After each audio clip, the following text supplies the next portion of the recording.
Boa noite.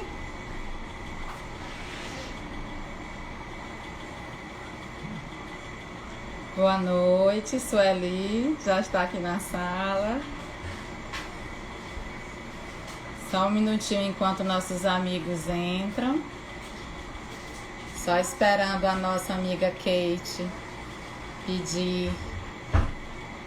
fazer o convite para entrar.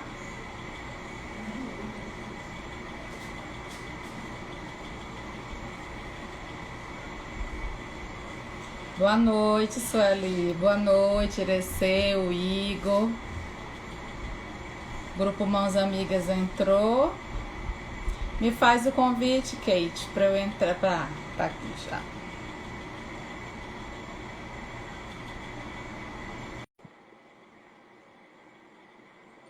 Já aceitei.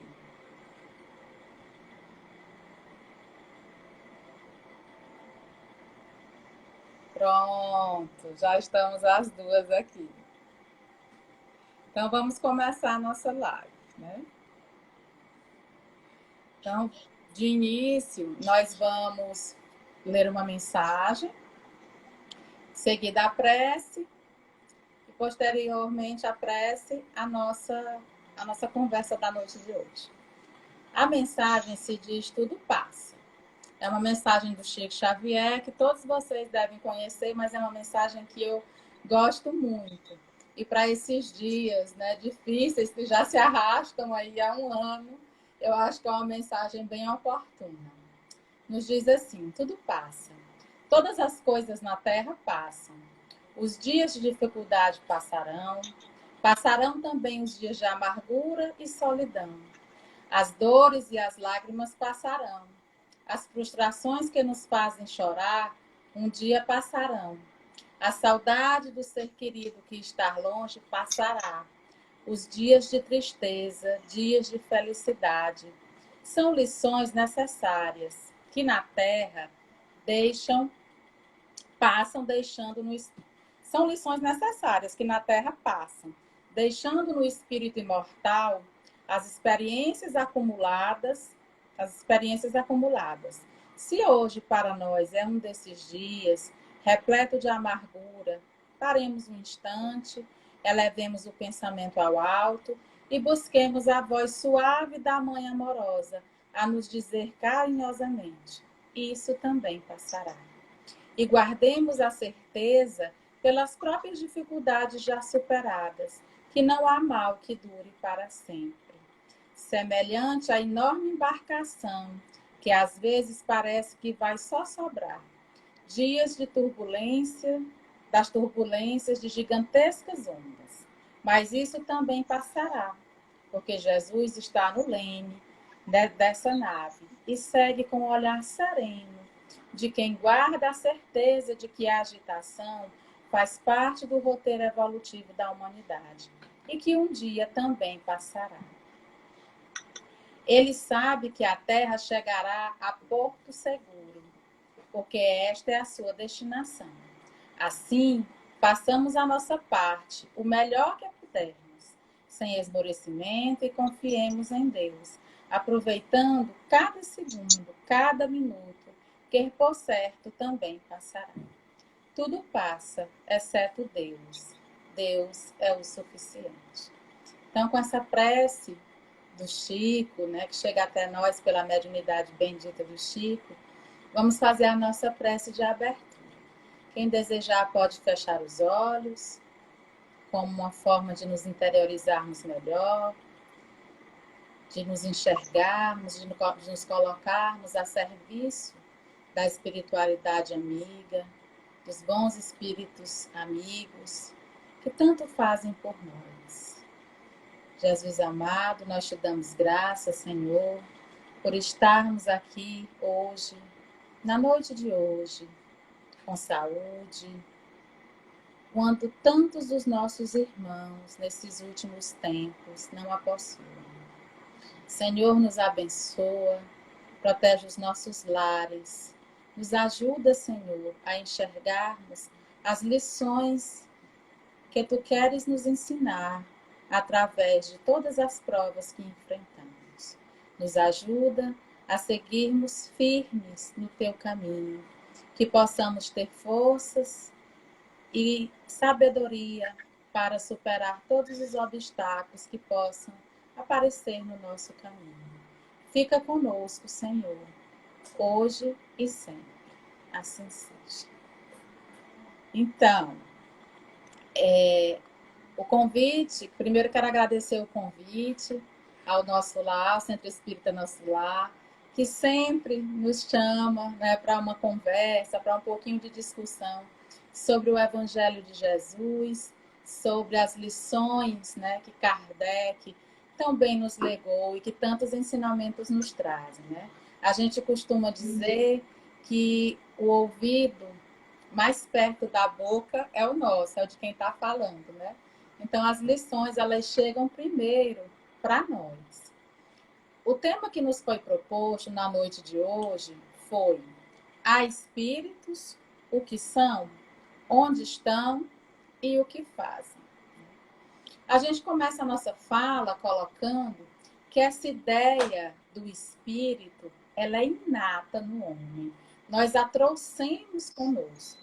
Se nós observarmos todas as grandes civilizações, em todas as histórias de todos os povos que nós estudamos ao longo de nossa vida, a gente vai ver que essa ideia do divino, de um ser superior, ela sempre esteve presente, seja nos rituais, seja como forma de adoração, não de um Deus único, mas de uma força superior, né, que tudo coordena, que tudo organiza e aonde nós colocamos as nossas esperanças. Se nós pegarmos as tribos mais antigas, até nelas, aonde elas têm a ideia do Deus como um ser super, como a natureza, né? O Deus Sol, a Mãe Terra, até entre eles a gente vai ver a presença desse culto dos espíritos, o culto aos antepassados, né?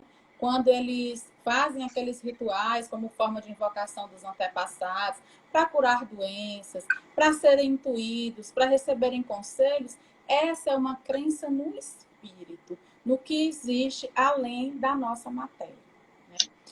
Como forma de responder esses questionamentos que nós vamos tentar aqui na noite de hoje, nós fizemos uso do Livro dos Médiuns, mais especificamente o capítulo 1, nos itens 1, 2 e 3, a Revista Espírita, né, do ano de 1858, e também algumas questões do Livro dos Médiuns, né? Kardec, no livro, logo no capítulo 1 do Livro dos Médiuns, né, ele já começa com uma pergunta: há espíritos? Né?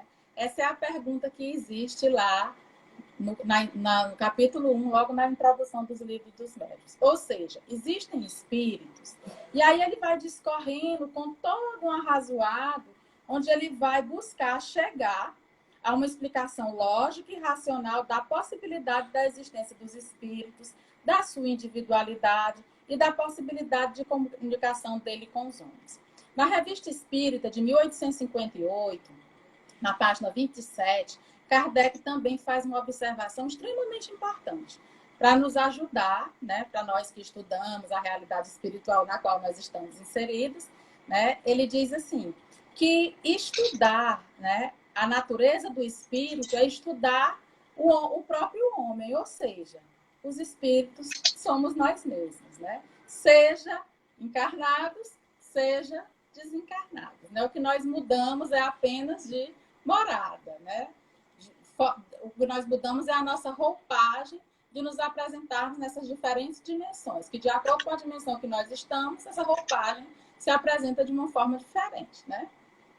Bom, e aí, mas Kardec, né, ele observou algo a mais no fenômeno espírita, como era chamado naquela época, né, que as outras crenças espiritualistas não conseguiram, né? Kardec, ele deu um caráter científico ao espiritismo, né? E Kardec observou, dentro do fenômeno espírita, que existe um princípio inteligente fora da matéria. Ele chegou a essa conclusão pelos fatos que ele foi observando, né? Em geral, as religiões, de um modo geral, elas costumam conceber a existência dos espíritos, a sua individualidade, são as religiões ou as doutrinas espiritualistas. Mas o espiritismo, dentro do espiritismo, ele há um avanço, como eu já falei, né? E que avanços são esses? Quando Kardec começou os seus estudos, ele lidava com essa expressão espiritualismo, que era até mesmo pejorativa, né? Os cientistas daquela época não aceitavam essa expressão, porque ela estava ligada ao místico, ao hipotético, ao imaginário, né? Ao irreal, como uma forma até de alienação da verdade, da realidade existencial, que os cientistas viam exclusivamente focados na matéria. A ciência, ela nunca admitiu a existência do espírito, e nessa época que não podia ser diferente, né? Ciência, para os cientistas, é o que nós podemos provar. Uma observação que é feita, uma prática que se feita várias vezes e repetida, nós vamos encontrar a mesma conclusão. E isso é ciência, né? Então, os cientistas, eles não aceitavam o espiritualismo, até mesmo em decorrência da influência da Idade Média, né, que vinha lá da religião, que essa influência, ela muitas vezes feria a lógica, feria a própria ciência. Nós vamos observar que a grande ruptura entre ciência e religião ocorreu no século XVIII com René Descartes, né, que separou os dois estudos. A religião, então, passou a ficar com o metafísico, com o místico, com o imaginário, e a ciência com o concreto, né, com o que é real, com o que é palpável, entenda como real material, né? E aí o que Kardec fez? Porque a intenção dele era dar um caráter científico à doutrina dos espíritos, né? Ele não queria ficar só no místico, ele não queria ficar só na especulação. Ele queria dar um caráter positivo ao espiritismo, fazer dela uma ciência, né? Ele começou a observar os fenômenos, né, que é como a ciência trabalha. E a partir daí ele chegou a uma lei natural, que é a lei da existência dos espíritos, da sua individualidade e da possibilidade de comunicação. Tem um ponto muito importante nos livros dos médiuns, né? Quando ele diz assim: a existência, sobrevivência e individualidade que tem no espiritualismo, em sua demonstração teórica, é dogmática, mas no espiritismo ela tem uma comprovação positiva, né? E faz um adendo. Deixemos de lado por alguns instantes as manifestações propriamente ditas, porque elas por si só já comprovariam a existência dos espíritos, né? E ele nos convida a fazermos um raciocínio por indução, que é como a ciência trabalha. A ciência trabalha com método indutivo, né? Para vermos a que consequências chegaríamos. E o que é que Kardec quis dizer com isso? Ele diz que a demonstração positiva da existência dos espíritos, né? E mais adiante ele coloca um raciocínio por indução. A demonstração positiva, ele quis se referir a uma demonstração real, verdadeira, ou seja, diferente do abstrato. Mais adiante, nós vamos ver que Kardec também utiliza essa expressão positiva, se referindo ao positivismo, que coincidiu com essa mesma época aí, que foi o século XVIII, onde a ciência viveu um grande apogeu, onde se achava que a ciência iria conhecer tudo, né? Por isso, era a luta de Kardec para fazer do espiritismo também uma ciência com leis positivas, né? Usar o método indutivo, que era o método que a ciência tradicional usava, né? Esse método indutivo, ele foi criado por Francis Bacon no século XVII, né? E ele norteava todas as pesquisas científicas, sobretudo as naturais, na qual o espiritismo está inserido. A palavra espiritismo, ela veio justamente substituir a palavra espiritualismo, que estava ligada ao místico, né? ao metafísico, ao que não é palpável, né? E ela foi substituída pela palavra espiritismo, né? Ele queria uma palavra nova, né? Para um conhecimento novo, agora com caráter científico.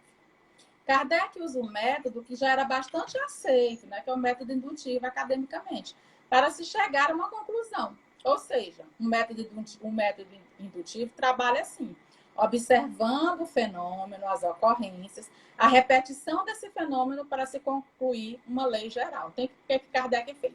Ele foi observando os fenômenos mediúnicos que começaram, né, a surgir em todos os cantos do mundo, catalogando, na literatura eu li aqui que ele chegou a trabalhar com 1000 grupos espíritas, né? Tão profunda foi a pesquisa que ele fez. Então, desses casos particulares, ele pôde estabelecer uma lei geral, que é dizer que os espíritos existem, eles são imortais e nós podemos nos comunicar com eles. Com isso, quando ele definiu o objeto de estudo do espiritismo, que são os próprios espíritos, ele tornou o espiritismo uma ciência, né? E isso é que vai diferir o espiritismo das outras doutrinas espiritualistas, né? Que trabalham apenas com as especulações, não tem esse caráter científico que ele procurou dar ao espiritismo, embora não tendo uma comprovação, um experimento que a gente possa ter à mão hoje, que a gente prove e mostre um espírito a hora que nós quisermos. Mas isso foi feito através dos trabalhos dos grandes pesquisadores,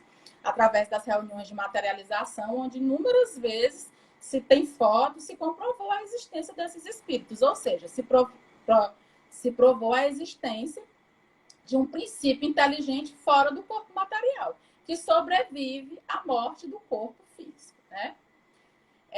Os espíritos, e uma coisa interessante que a gente sempre acha assim, Kardec fundou o espiritismo. Na verdade, quem fundou o espiritismo foram os próprios espíritos, né? Eles que criaram o espiritismo, que revelaram a sua existência. Quando eles quiseram, foi que eles revelaram quem eles eram, né? Através dos inúmeros fenômenos que aconteceram no mundo inteiro. Quando nós já tínhamos condições de entendermos esses fenômenos, né? E essa explicação, ela é muito importante para nós entendermos por que nós não podemos hoje mexer nas bases que constituem a doutrina espírita. Ou seja, eu não posso levantar uma hipótese e buscar nos fenômenos a comprovação daquela minha ideia. Isso não é método indutivo, é o contrário, era o método dedutivo que as ciências espiritualistas trabalham, né? Se parte de uma lei geral para casos particulares. Kardec fez o contrário, examinou os fatos particulares para estabelecer uma lei geral, que é como a ciência trabalha, né?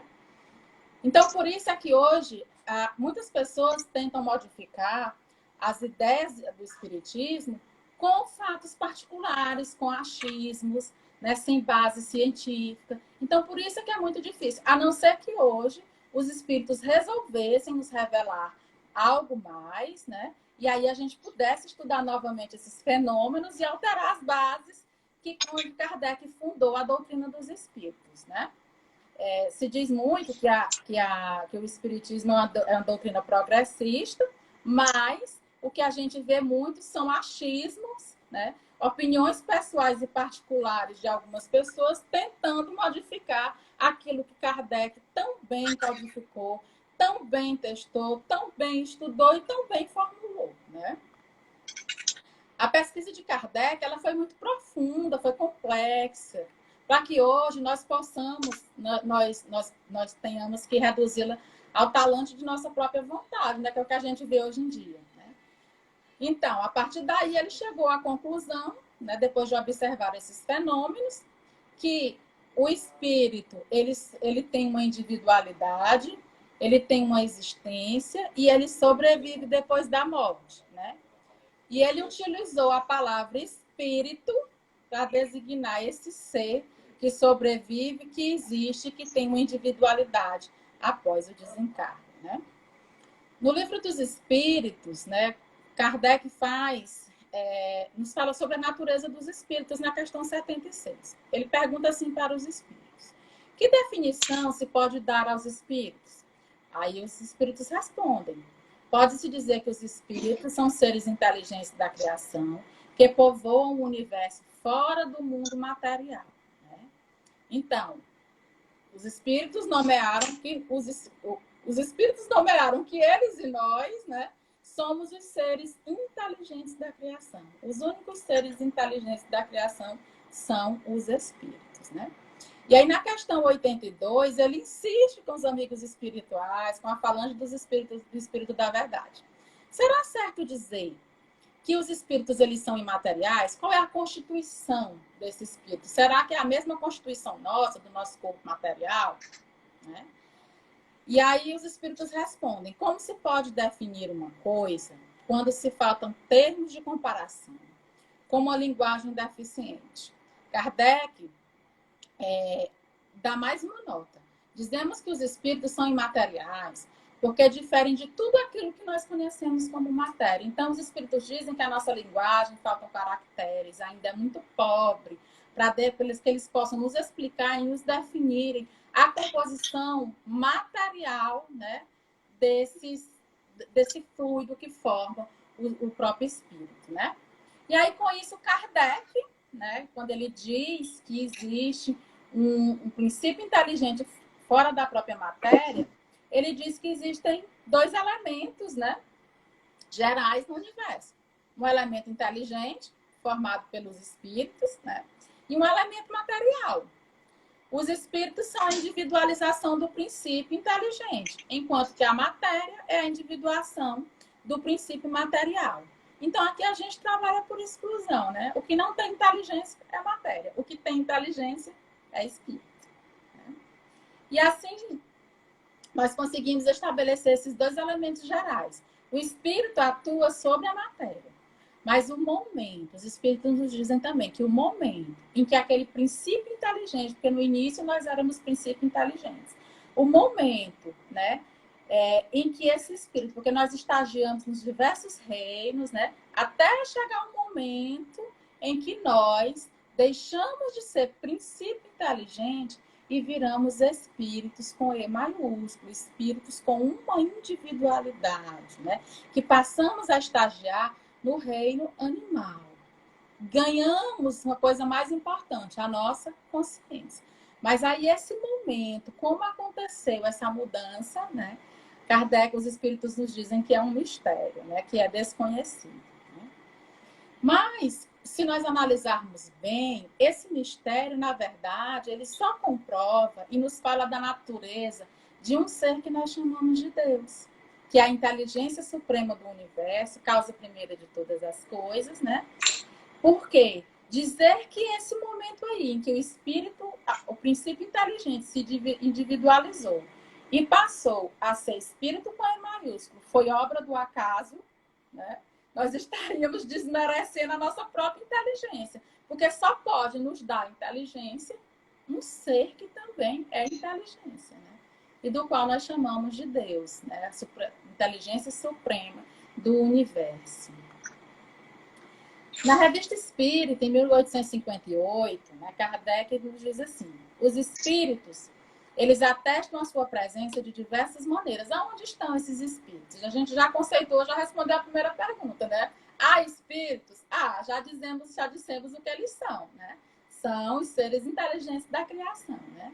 E onde é que eles ficam, esses espíritos, né? Eles atestam sua presença de diversas maneiras, né? Conforme a sua aptidão, vontade e maior ou menor grau de elevação. Eles povoam todo o universo, né? E eles atestam, quer dizer, eles mostram a sua presença de acordo com a sua aptidão, sua vontade, sua maior ou menor grau de elevação. E aí muitas pessoas perguntam assim: por que esses espíritos não dão logo prova cabal da existência deles na atualidade? Não aparecem logo para todo mundo ver e acabar com essa discussão, né? Nós temos aí duas respostas. Primeiro, porque eles já deram essas provas, né, suficientes da existência deles. Quantas materializações nós tivemos ao longo da história, né? Basta nós nos compulsarmos e nos debruçarmos nas pesquisas, por exemplo, de William Crookes, né, em que ele, através da materialização dos espíritos, né, pôde atestar essa sobrevivência e a possibilidade da comunicação com seres encarnados. Aqui no Brasil, nós temos uma médium muito famosa, Ana Prado, o próprio Peixotinho, o próprio Chico Xavier, né, serviram de médios em que, através de fenômenos de materialização, eles atestaram a existência e a sobrevivência dos espíritos como uma inteligência à parte. Então, nós já tivemos inúmeros fenômenos, né? Nós é que não tivemos ainda os olhos de ver e os ouvidos de ouvir. Mas provas os espíritos já nos deram aos tantos, né? Aos montes. Ele diz, né, que quando ele fala que os espíritos atestam sua presença de diversas maneiras, ele coloca uma aptidão, que é a palavra vontade. Né? Nós estamos hoje numa fase... Por que esses fenômenos hoje não acontecem mais? Justamente por isso aí, pela vontade dos espíritos, né? Hoje nós estamos numa fase em que se observa que os espíritos não têm mais essa vontade de se mostrarem ostensivamente, porque essa fase já passou, foi a fase de experimentação, de comprovação do espiritismo. Hoje nós estamos voltados mais para as questões morais, né? Para as consequências morais que a existência dos espíritos nos trazem. Né? O próprio Allan Kardec, né, ele já fez essa observação durante alguma das suas viagens. Ele observou na época dele que depois daquele primeiro momento de comprovação, né, que a quantidade de médiuns de materialização eles tinham diminuído muito, né? Uma fase que Emmanuel chamou, né, de entendimento. Hoje nós estamos numa fase que Emmanuel falou, numa fase de entendimento da doutrina espírita, né? Nós estamos numa fase de compreender a existência dos espíritos e observarmos as consequências que essa compreensão traz para a nossa sobrevivência além da morte, dentro da nossa vida atual, né? Então, nota-se que os espíritos, eles não têm mais essa vontade de aparecerem para nós através de médios, através de processos de materialização. Esses fenômenos físicos, eles foram ficando para o passado, porque hoje nós estamos vivendo um novo momento dentro da doutrina espírita, né? Que é mais voltada para as questões morais. Tem um evento, né, bem interessante na psicografia de Chico Xavier, na biografia de Chico Xavier. Ele diz que numa noite o Chico ele serviu de médium em algumas dessas reuniões de materialização, né? E aí Emmanuel materializa-se e diz para ele que daquele momento em diante ele não ia mais participar de reuniões de materialização, né? Porque ele tinha um compromisso muito maior, que era a tarefa do livro, né, com a psicografia. E aí, a partir dessa época, curiosamente, todos os fenômenos de materialização, eles foram diminuindo no mundo e no Brasil, né? Parece que a ordem de Emmanuel ecoou, né? Ressoou em todos os grupos de materialização do país, ou na maioria deles. E o que é compreensível, porque Emmanuel ele faz parte de um dos espíritos da codificação, né? Nós temos mensagens de Emmanuel no Evangelho segundo o Espiritismo, né? Então ele faz parte da falange dos espíritos de verdade. Então, aquela orientação particular que ele deu para o Chico, parece que ecoou nos ouvidos de todos os médiuns de materialização. E aí, como eu já falei, né, esses fenômenos diminuíram muito ao longo do tempo, porque estamos vivendo, né, uma nova fase do espiritismo, né? Kardec diz que os espíritos habitam o universo, né, que eles constituem ou formam um mundo invisível que nos cerca. Então, nós vamos encontrar espíritos aonde? Em todos os lugares. E não só num lugar específico apenas, né? Os espíritos se espalham por todo o universo. Imaginando que a Terra ela não é o único, né, planeta habitado do universo, existem outros mundos habitados, e nesses outros mundos habitados também são habitados por espíritos, né? Então, a gente comprova que o universo ele não é desabitado, ele é habitado por espíritos, e esses espíritos se reúnem de acordo com a afinidade que tem. Olha que coisa interessante. Nós nos reunimos de acordo com a nossa afinidade. E como é que isso funciona, né? Os espíritos elevados, eles se reúnem numa esfera espiritual mais elevada. Espíritos inferiores se reúnem em espaços ou esferas ou dimensões, né, compatíveis com a inferioridade deles. Quando nós saímos do corpo, né, nós não nos tornamos anjos ou demônios, né? Nós não mudamos o nosso jeito de ser. Nós continuamos a gostar das mesmas coisas, nós desejamos as mesmas coisas, nós temos os mesmos hábitos, né? E vamos habitar um mundo originário, pré-existente ao nosso, chamado mundo dos espíritos. Só que tem uma coisa bem interessante que eu queria falar para vocês, que essa expressão, mundo espiritual e mundo corporal ou mundo material, ela é simplesmente uma expressão didática para que a gente compreenda melhor. É uma expressão conceitual. Na verdade, não existe mundo espiritual nem mundo material. Existe só um mundo, né, com diferentes dimensões. E que cada dimensão dessa, ela é habitada por espíritos que condizem, né, com a psicosfera e com a energia daquela dimensão.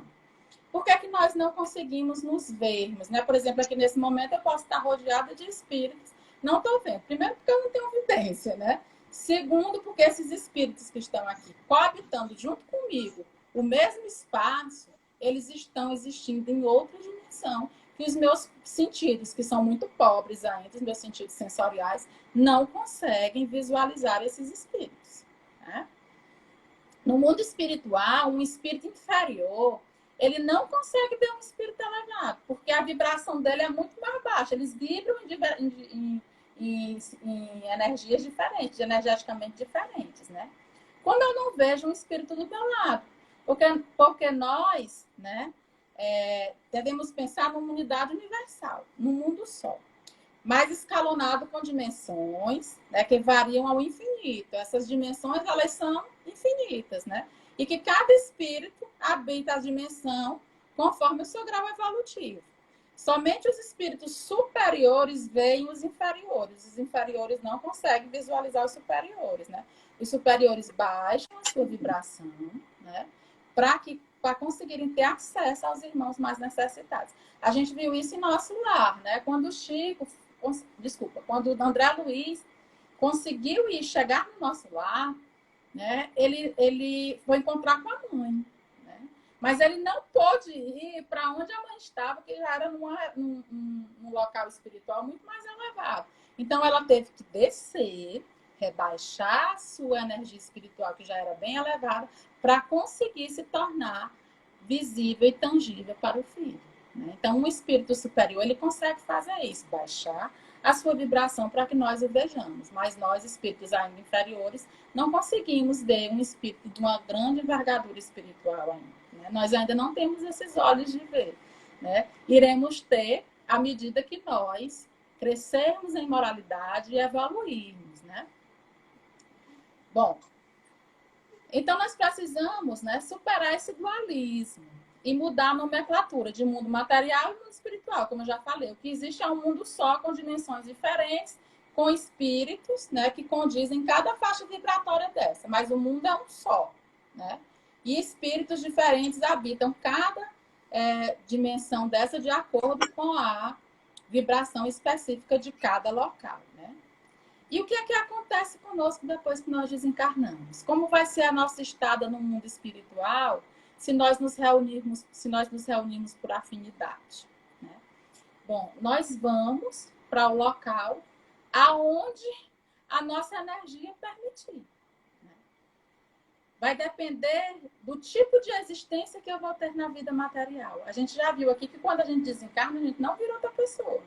Os nossos pensamentos, eles não se modificam, os nossos gostos não se modificam, os nossos hábitos não se modificam, né? Eu, Cacilda, encarnada aqui nesse momento, se eu desencarnasse hoje, eu ia continuar com os mesmos gostos, com as mesmas aptidões, com os mesmos hábitos, né? Então, eu iria para um lugar compatível com essa vibração que eu emito, né?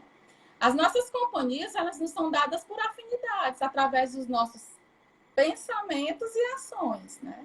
Então, por isso é que é importante a gente aprender a controlar e educar o nosso pensamento. Sair dessa faixa perigosa que Allan Kardec, em O Livro dos Espíritos, nos diz, né? Quando ele indaga. Os espíritos nos influenciam, né? E os espíritos respondem da seguinte forma, né? Eles dizem que, na verdade, eles não influenciam, são eles que nos dirigem muito mais do que nós podemos imaginar. E aí a gente pode se fazer o seguinte questionamento: qual é o espírito que está me dirigindo? Como é que eu posso saber? Para onde eu estou indo segundo essa direção? Basta eu observar as minhas tendências, os meus anseios, as minhas expectativas, que eu vou observar quem está me conduzindo. Qual é o quilate de espírito que está dirigindo a minha vida? E essa condução inconsciente, pessoal, ela é muito perigosa. Se as minhas atitudes elas são inconfessáveis, se elas são inconsequentes, se elas são irresponsáveis, eu posso ser conduzida, né, para uma depressão, para um suicídio, para zonas umbralinas muito perigosas, né? Mas eu também, ao mesmo tempo, posso sair dessa frequência. Eu posso me abrir a todos os benfeitores espirituais através da prece e me reconectar, mudando de atitudes e de pensamentos e de atitudes. Então, o nosso destino, ou a nossa realidade depois da desencarnação, vai depender da minha conduta hoje, né? E é com esse universo que nós lidamos diuturnamente, de dia e de noite. Quando nós nos desdobramos através do sono, nós habitamos também as esferas espirituais onde nós temos sintonia, né? Por isso é que nós precisamos nos observarmos e nos entendermos, para que a gente possa entender a natureza dos espíritos que nos dirigem, né? O que eu serei do outro lado, depois da desencarnação, nessa continuidade existencial, vai depender do que eu fiz, do que eu sou. Na doutrina espírita, nós não temos um prêmio por sermos bons nessa encarnação, não. Não esqueçamos que nós somos espíritos imortais. Já viemos reencarnando por várias e várias reencarnações, angariando débitos, angariando créditos, né? E que nós vamos sendo espiados e testados e provados à medida das nossas atitudes, né? E também eu não vou ser castigado, né? Deus não nos castiga, não. Ele nos ensina. As provas, as expiações, elas não têm um caráter de punição, elas têm um caráter de educação, né? Como foi que os espíritos ensinaram Allan Kardec, que está lá contido no céu e no inferno? Né? Se eu cometo um erro, qualquer erro, né? Eu entro no estado da expiação. Para chegar a um terceiro ponto, que é a reparação. Então, quem erra, pessoal, é porque não sabe ainda. Ninguém erra deliberadamente. Né? O mal por si só ele não se sustenta. A pessoa escolhe o errado porque ela não conhece o que é bom ainda. Né? E eu preciso, então, aprender. E quais são os instrumentos que Deus utiliza para que nós aprendamos? As expiações, né? Que geralmente se traduzem em forma de dores, em forma de sofrimentos, né? Para que eu possa aplacar a dor de ter cometido um crime, né? Para que é como se Deus pegasse a gente, sacudisse assim, acorda, né? Isso aqui é porque você precisa aprender alguma coisa. Mas eu também não vou ficar espiando eternamente, eu não vou ficar sofrendo eternamente. Eu vou ter a oportunidade da reparação. E o que é essa reparação? Deus me dá a oportunidade de reparar o erro cometido, me dando a possibilidade de voltar a conviver com aquelas pessoas que um dia eu fiz mal, para reparar esses equívocos do passado, né? Bom, e digamos que eu aqui na Terra tenha sido um espírito que eu possa chamar de uma alma boa, né? Por exemplo, Francisco de Assis, Madre Teresa, Irmã Dulce, né? O próprio Chico Xavier.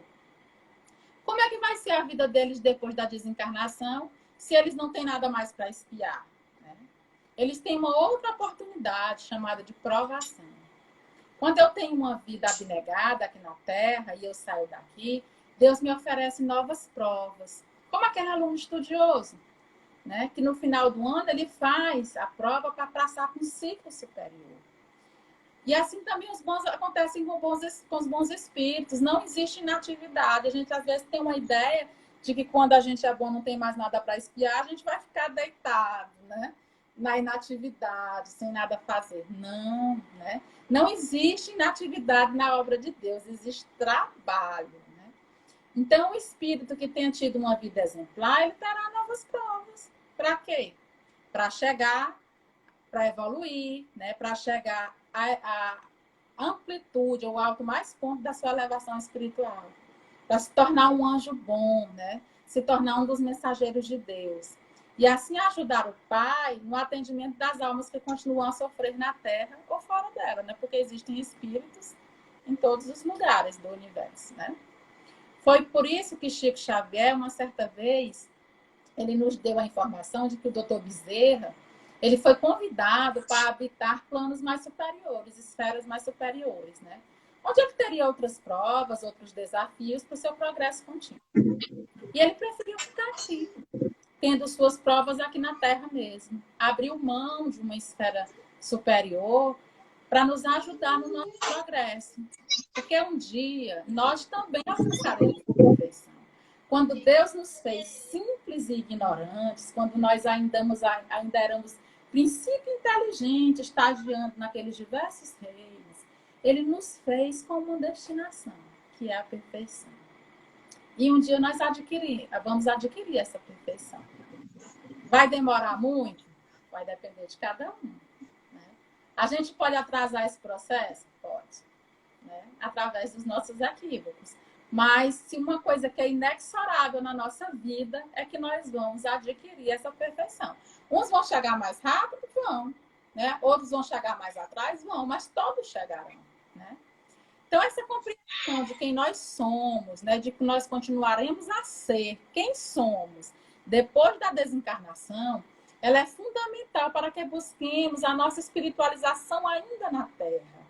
Para que nós, não, ao desencarnarmos, não tenhamos tantas coisas para espiar e para reparar. Quanto mais nós nos espiritualizarmos, quanto mais cedo nós fizermos esse processo, né, mais rápido nós vamos atingir essa perfeição.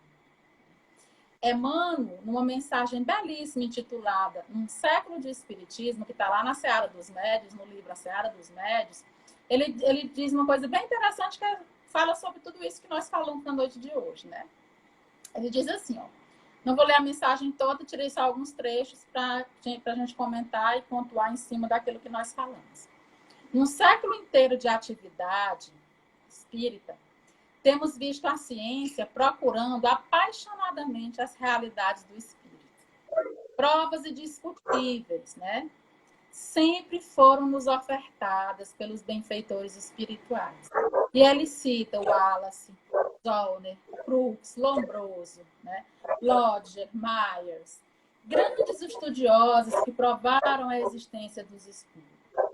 E aí Emmanuel continua e diz, neste século de mediunidade, em que a mediunidade serviu para atender aos mistérios brilhantes da observação científica, projetando inquirições do homem para a esfera espiritual, é justo que agora, olha para que vai servir a nossa mediunidade, a nossa comunicação com os espíritos, a certeza de que os espíritos existem em nossa vida.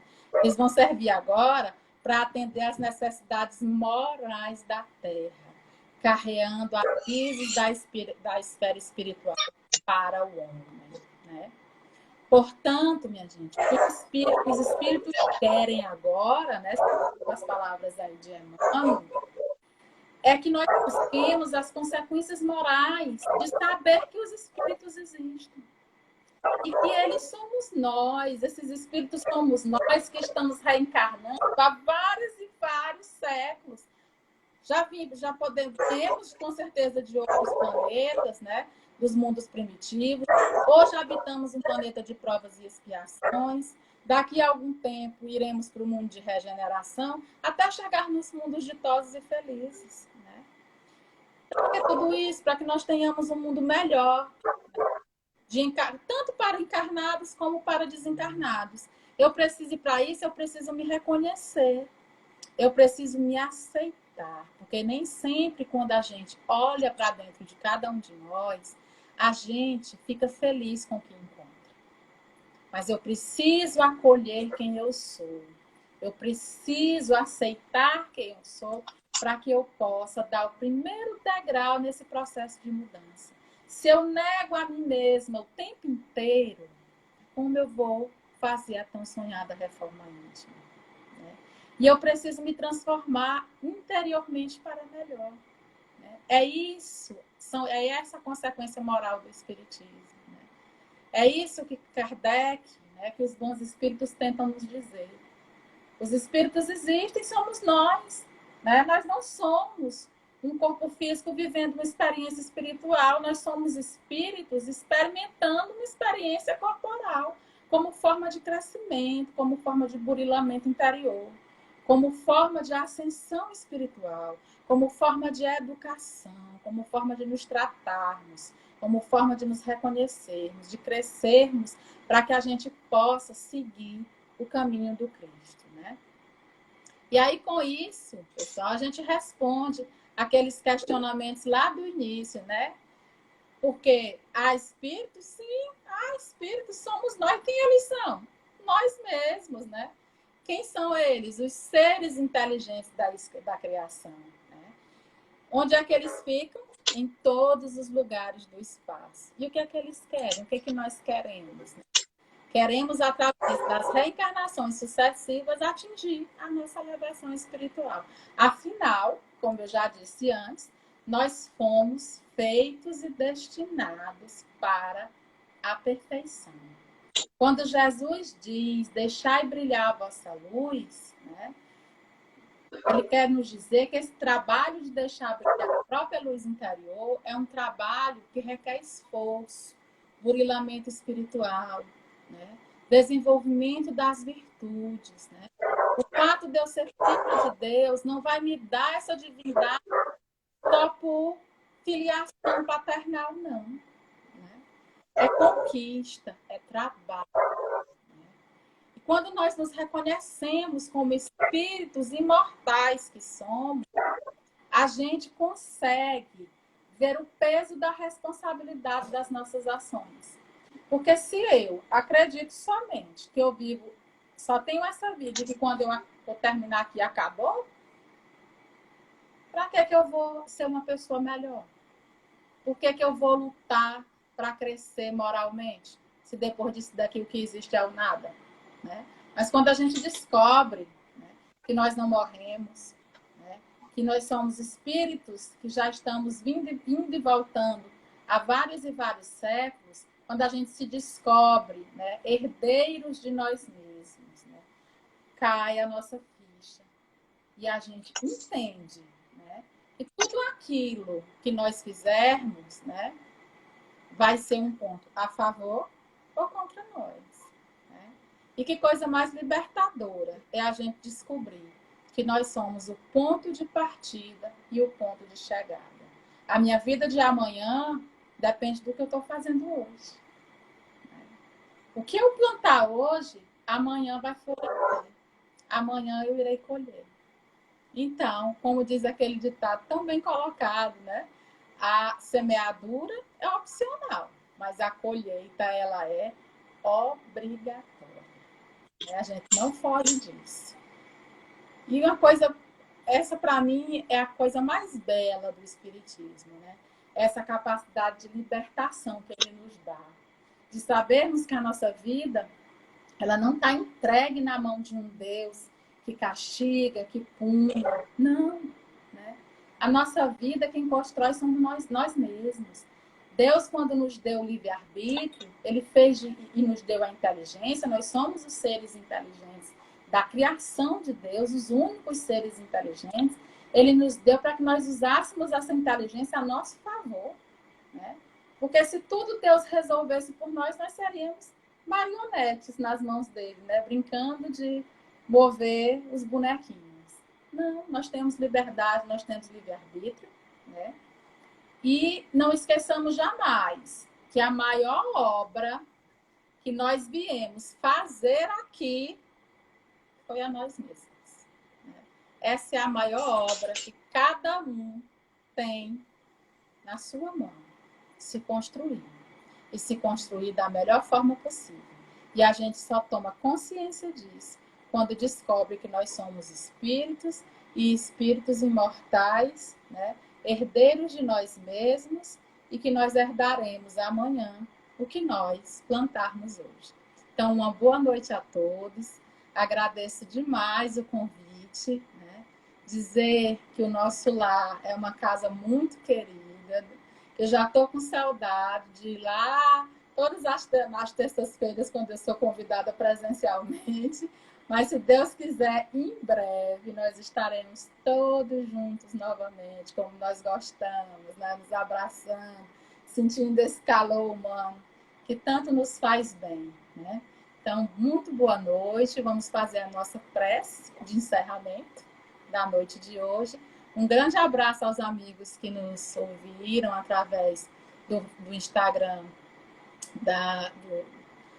do Instagram, né?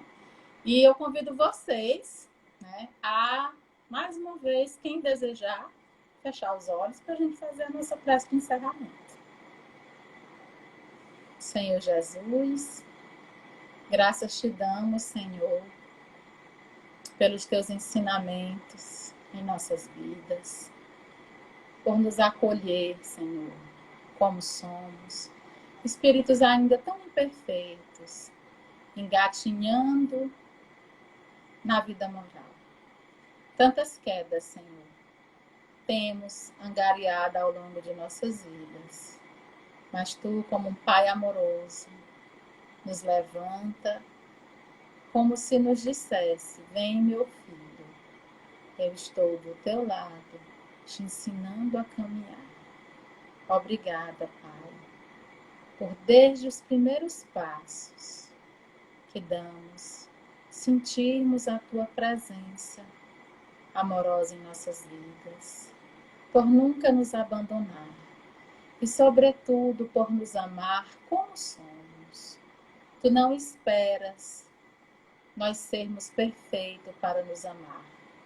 Ao contrário, Senhor, é o Teu amor que nos faz ter vontade de sermos perfeitos, de seguirmos os Teus passos, de fazer com que nós tenhamos sempre a disposição de Te seguir, de sermos pessoas melhores, de sermos fraternos uns com os outros e de a cada dia deixarmos brilhar a nossa luz, como Tu tens nos pedido no Teu Evangelho.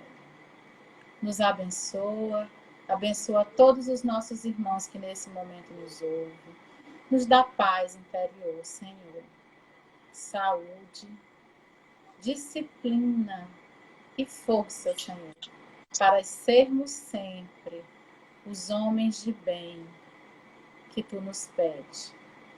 Fica conosco, Senhor, sereniza o nosso ser e dai-nos a paz. Então, muito boa noite, um grande beijo a todos e fiquem com Deus. Espero em breve estarmos juntos novamente.